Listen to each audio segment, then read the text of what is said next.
सुप्रभात प्यारे बच्चों।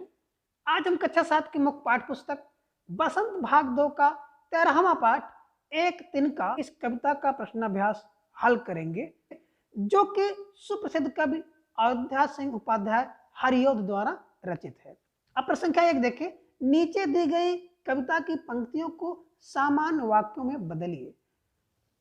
का है एक दिन जब था मुड़ेर पर खड़ा। खा है लाल होकर आंख भी दुखने लगी। गा है ऐंठ बेचारी दबे पांव भगी। और घा है जब किसी ढब से निकल तिनका गया। आपने क्या देखा, ये शब्दों का जो क्रम है थोड़ा सा आगे पीछे कर दिया गया है। आप इसको सामान्य वाक्य में किस प्रकार से लिख सकते हैं, इसका उत्तर देना है। तो का उत्तर है एक दिन जब था मुड़ेर पर खड़ा। इसका उत्तर आप इस प्रकार से लिख सकते हैं कि एक दिन जब मैं अपनी छत की मुड़ेर पर खड़ा था। इसको इस प्रकार से व्यवस्थित क्रम में रख सकते हैं। खा है लाल होकर आंख भी दुखने लगी, तो इसको आप व्यवस्थित रूप में इस प्रकार से लिख सकते हैं कि आंख में तिनका चले जाने के कारण आंख लाल होकर दुखने लगी। और गा है ऐंठ बेचारी दबे पांव भगी। आप इसको इस तरह से लिख सकते हैं कि बेचारी ऐंठ दबे पांव भागी। और घा है जब किसी ढब से निकल तिनका गया। इसको आप इस तरीके से लिख सकते हैं, किसी तरीके से आंख से तिनका निकाला गया। अब प्रश्न संख्या 2 देखें। एक तिनका कविता में किस घटना की चर्चा की गई है जिससे घमंड नहीं करने का संदेश मिलता है? तो उत्तर देखें। एक तिनका कविता में हरिऔध जी ने उस घटना का वर्णन किया है जब कवि अपने आप को सर्वश्रेष्ठ समझने लगा था। उसके इस घमंड को एक छोटे से तिनके ने चूर चूर कर दिया। उस छोटे से तिनके के कारण कवि की नाक में दम हो गया था। उसकी आंख लाल होकर दुखने लगी। उस तिनके को निकालने के लिए कई प्रकार के प्रयास किए गए, और जब किसी तरीके से वह तिनका निकल गया तब कवि को समझ में आया कि उसका अभिमान तोड़ने के लिए एक छोटा सा तिनका भी बहुत है। अतः कवि और तिनके के उदाहरण द्वारा इस कविता में हमें घमंड ना करने की सीख दी गई है। अब संख्या 3 देखें। आंख में तिनका पड़ने के बाद घमंडी की क्या दशा हुई? उत्तर देखें। आंख में तिनका पड़ने के बाद घमंडी की आंख दर्द के कारण लाल हो गई, आंसू बहने लगे। वह बेचैन हो उठा और किसी भी तरह से आंख से तिनका निकालने का प्रयत्न करने लगा। अब प्रश्न संख्या 4 देखें। घमंडी की आंख से तिनका निकालने के लिए उसके आसपास के लोगों ने क्या किया? उत्तर देखें। घमंडी की आंख से तिनका निकालने के लिए उसके आसपास के लोगों ने कपड़े की मूठ बनाकर, मूठ का मतलब होता है कपड़े को गोल करके, उसकी आंख पर लगाया और तिनका निकालने का प्रयास किया।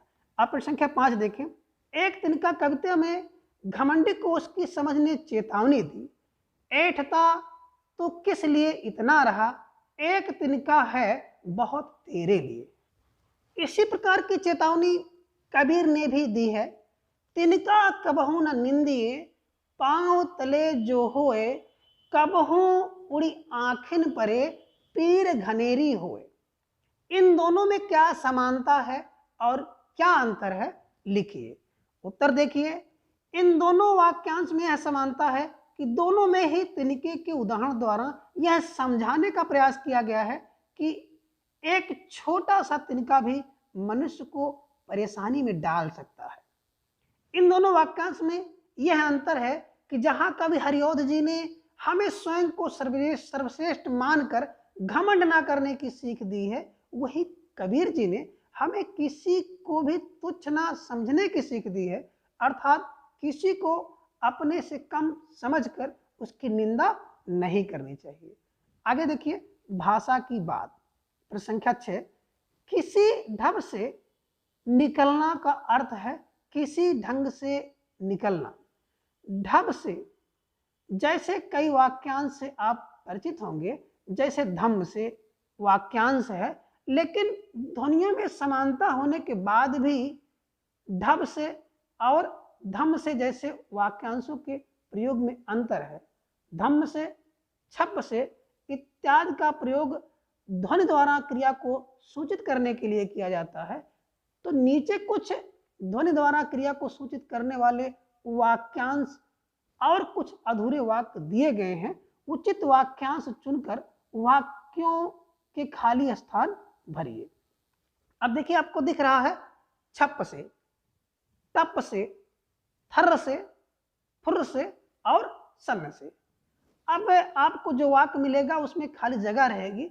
उन खाली जगहों में इन सभी जो शब्द हैं, इन शब्दों को भरना है। का है, मेढक पानी में खाली जगह कूद गया।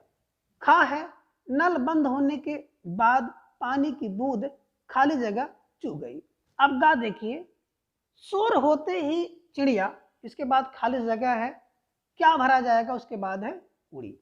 और घा है, ठंडी हवा, खाली जगह है, इसके बाद गुजरी मैं ठंड में, फिर खाली जगह कांप गया।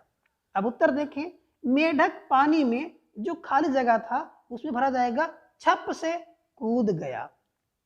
खा है, नल बंद होने के बाद पानी की एक बूंद, जहां पे खाली जगह था वहां पे भरा जाएगा टप से चू गई। गा है, शोर होते ही चिड़िया, जहां पे खाली जगह था वहां पे भरा जाएगा फुर्र से उड़ी। अगला है और अंतिम है घा, ठंडी हवा, जहां पे खाली जगह थी वहां पे भरा जाएगा सन से गुजरी। मैं ठंड से, जहां पे खाली जगह था वहां पे भरा जाएगा थर्र से कांप गया। तो प्यारे बच्चों, आज की क्लास में बस इतना। अगली क्लास में फिर हम लोग किसी नए टॉपिक पर चर्चा करेंगे। तब तक के लिए थैंक्स फॉर वॉचिंग।